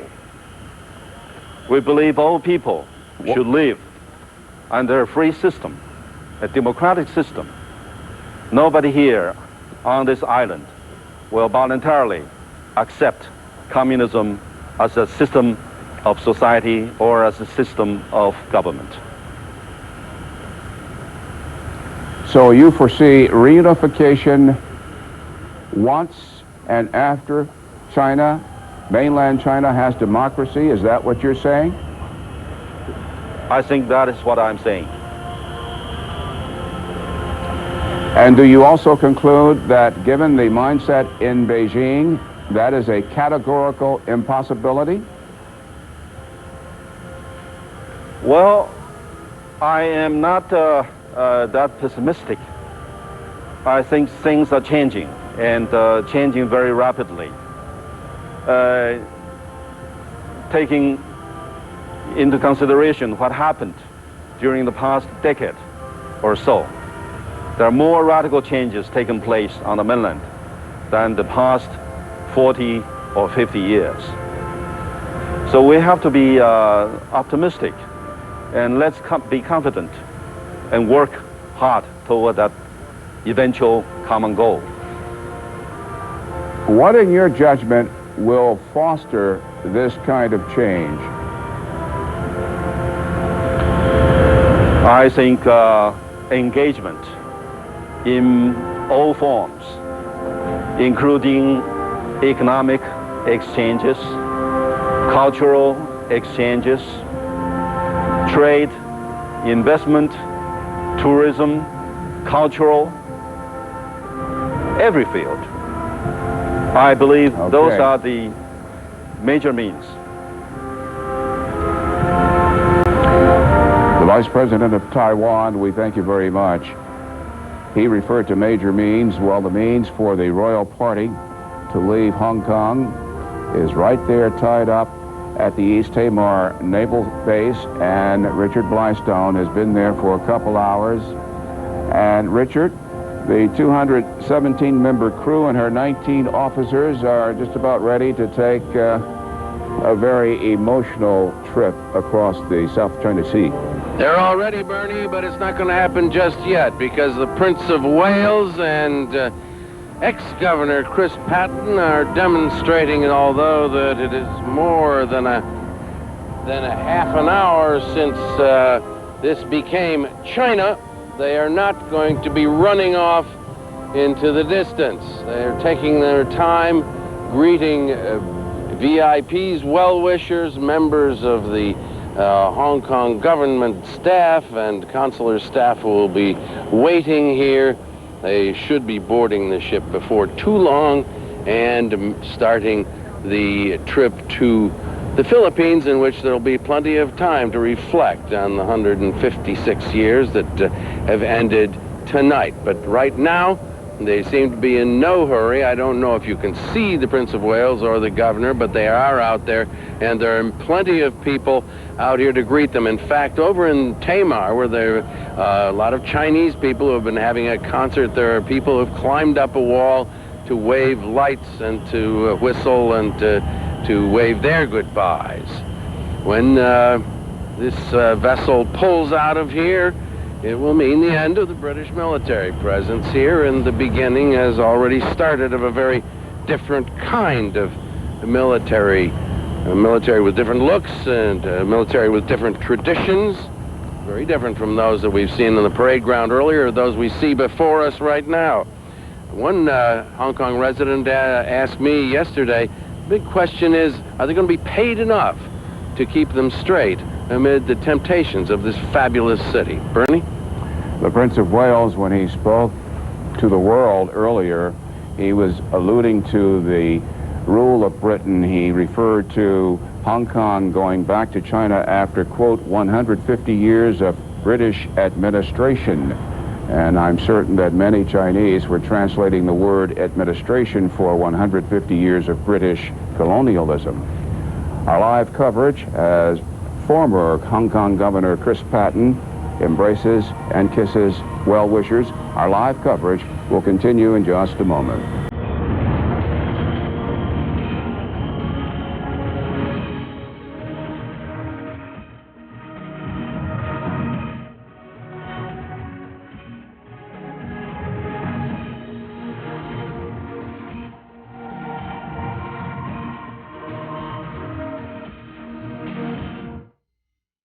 Every year now, millions of people are using their home computer to discover what's out there on the internet.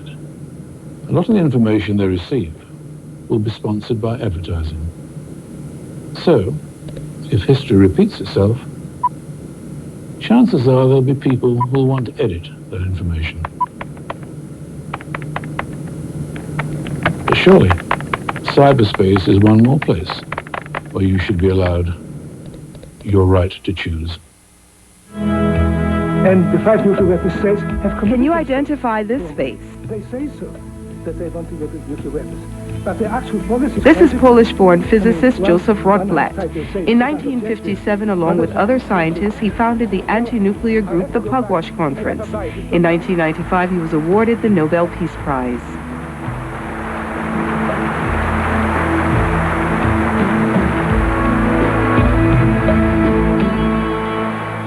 On CNN International's World Business Today, Hong Kong. The British government is out, but UK companies aren't going anywhere. Second only to the Japanese in Hong Kong, we'll look at the British head start on Chinese markets, only on CNN International. The Royal Yacht Britannia, and Chris Patton is getting ready to scamper aboard. There you see the Prince of Wales getting ready to scamper aboard the gangplank to go on up. There's the Prince of Wales now being joined by Chris Patton. And a wave as people with their cameras try to get the last pictures.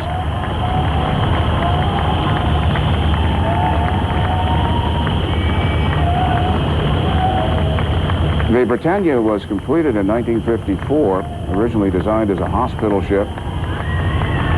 It has served as the official residence for the Queen and members of her royal family. As Richard Blystone indicated, Britannia will be decommissioned later this year. This vessel has traveled 1.6 million nautical miles and 7 times around the world. Chris Patton, once he gets off in the Philippines, he told me yesterday that he will be going to the south of France. He's going to write a book. Not too much of that book will be taken up with Hong Kong. One thing about this vessel, Richard Blystone, your dockside, I was reminded of the story of Queen Elizabeth and her son, the Prince of Wales. Her Majesty had to reprimand her son for having friends come aboard the vessel for the farewell cruise at the expense of British taxpayers. And Queen Elizabeth ordered the Prince of Wales to dig into his own pockets and pay for his friends. And of course the Prince complied. Yeah, I think I hear engines starting.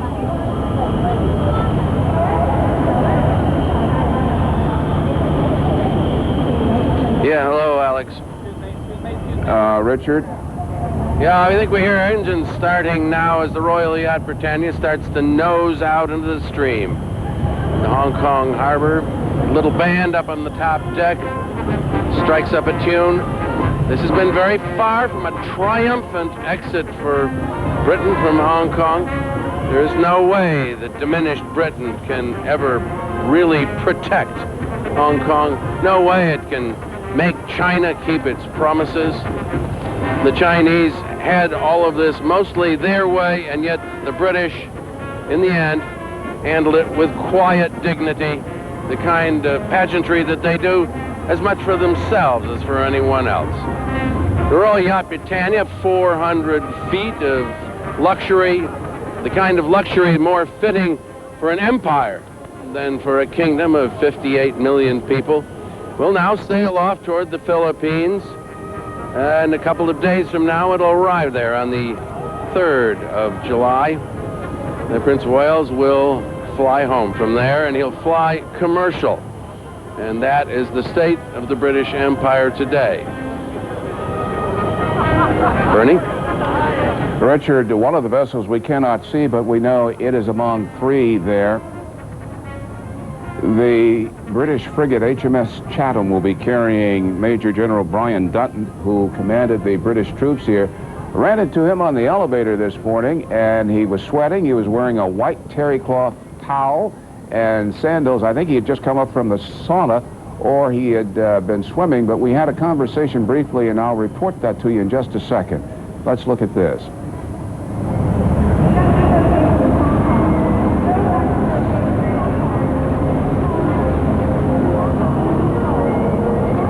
Very quickly, what I wanted to share with you was he was looking very relaxed this morning. I said, what are you going to do? How long is it going to take you to get to the Philippines? What are you going to do?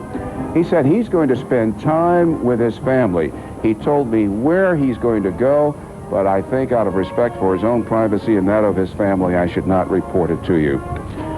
Hours ago, Chris Patton was still governor of Hong Kong. I had this interview with him.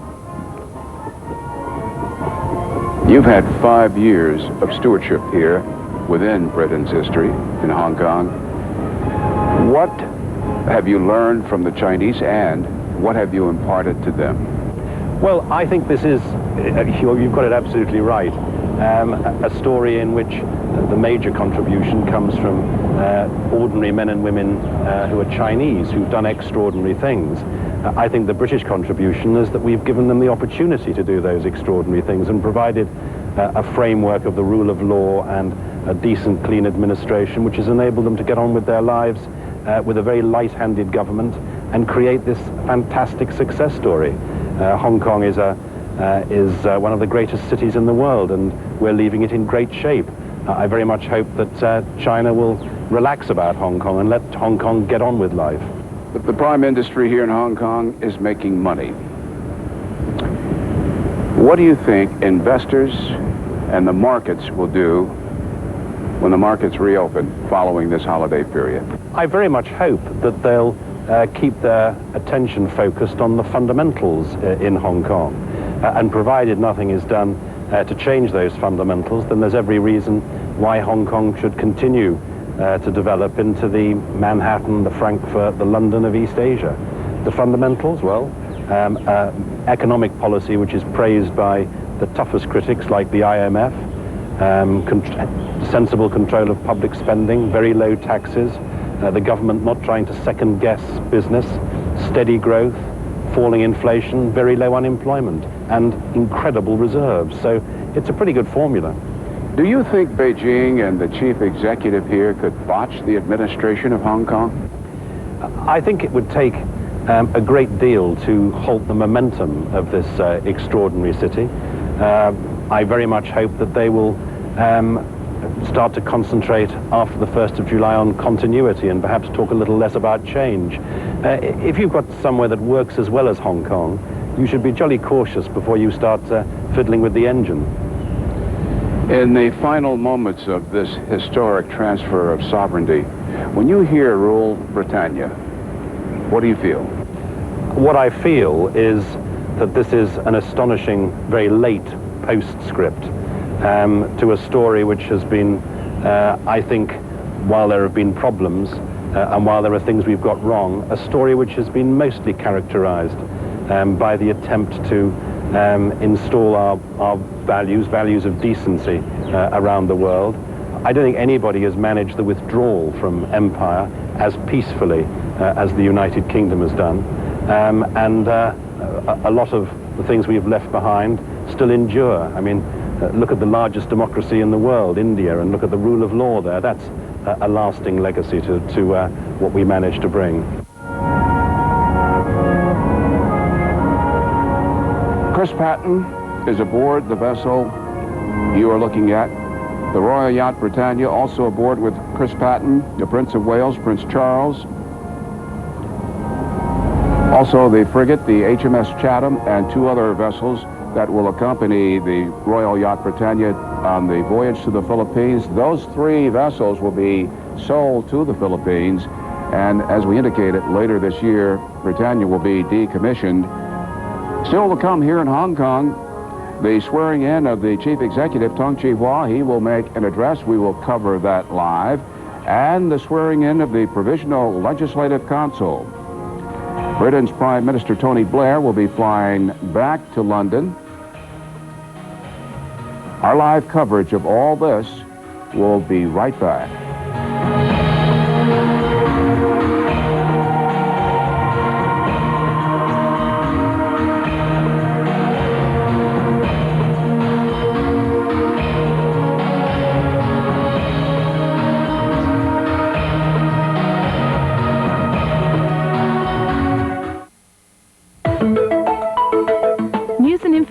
Are essential for today's travelers. Make certain you choose a CNN International Partner Hotel next time you travel.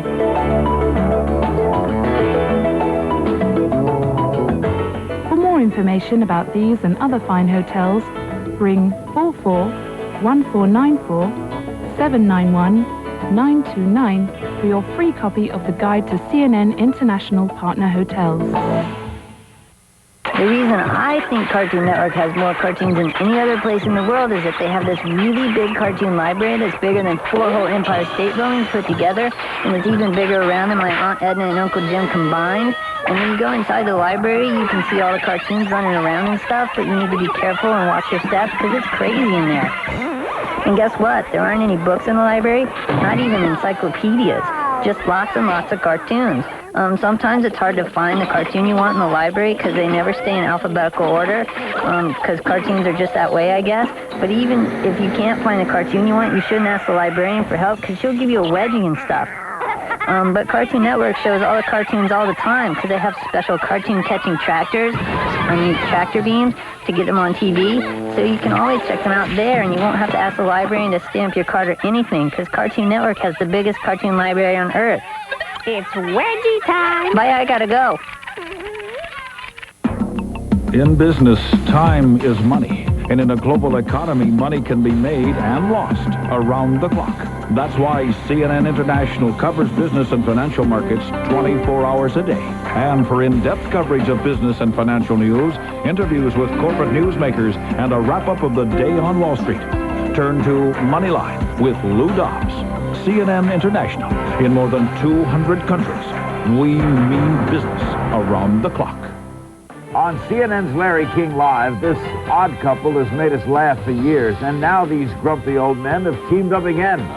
Jack Lemmon and Walter Matthau. Meet them both, only on CNN International. On CNN International's World Business Today, Hong Kong. The British government is out, but UK companies aren't going anywhere. Second only to the Japanese in Hong Kong, we'll look at the British head start on Chinese markets, only on CNN International.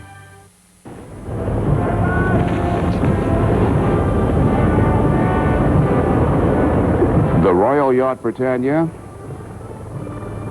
moored here for a couple days, now slowly slipping away from the pier here in Hong Kong. Such an utter contrast to 156 years ago when British naval vessels blasting their way into Hong Kong harbor and taking what was not a jewel then from China. And over the fullness of time, Britain now leaving, not a shot fired, leaving peacefully, however resigned, and in its wake, a very prosperous Hong Kong, the envy of the world. Chris Patton, no longer the governor of Hong Kong, waving. He told CNN that he would try to fight back the tears, but once he was aboard her, the Britannia, he just sort of looked away. The Prince of Wales is on this vessel. Britannia will be escorted out of Victoria Harbor, and I wonder how long this will be called Victoria Harbor. Well, let's go to Andrea Koppel. She's in Tiananmen Square, and it has been quite a night there. That's right, Bernie. As you know, the Chinese government is not known for the parties that it throws, but that's exactly what it's doing here this evening, all night long in Tiananmen Square, also a very unlikely place for a party. It certainly has enough room for one. And tonight they're taking advantage of that space. They have more than 100,000 people, all of whom have received permission from the local authorities to be here. There are armed police officers who are here as well, but the mood is really rather mellow at this point. Behind me on the stage, in front of the now the clock, the digital clock that now has 0 on it, are some Chinese performers. This is being broadcast all over China on Chinese Central Television, and people are sort of milling about. This is not a wild and crazy time here, although the party will be going until the wee hours of the morning, until 5 a.m. when the Chinese national flag is raised at daybreak. At this point, the live performance, the singing and dancing that is going on the stage behind me and also in front of me in the middle of Tiananmen Square will go until 1:30, when again the television screens behind me will turn back to Hong Kong, and as you mentioned earlier, the swearing-in ceremony of Tung Chee-hwa, of his cabinet, and of the provisional legislature. This is a very happy moment in China, but I have to say I'm a little surprised that people are not more ebullient. I think they must be getting a little bit tired. Reporting live from Tiananmen Square, I'm Andrea Koppel. Back to you, Bernie. Thank you, Andrea. And very quickly, we go over to Tom Bentier. He's been outside a building that has drawn lots of attention tonight. Bernie, the head of the Democratic Party, is speaking right now. Martin, he's on the second floor balcony. A few moments ago, there was a bit of rustling going on. Several hundred of the supporters of the Democratic Party marched on Legico and made their way on the ground floor. They were not allowed to go on the second floor. They were kept downstairs. But Martin Lee and his party went up to the second floor. He's been speaking now for 4 or 5 minutes, cheering the crowd on, saying, if we don't have democracy, we simply don't have freedom here in Hong Kong, and promising to his supporters that the legislators who are standing up there would be back. They would be back. And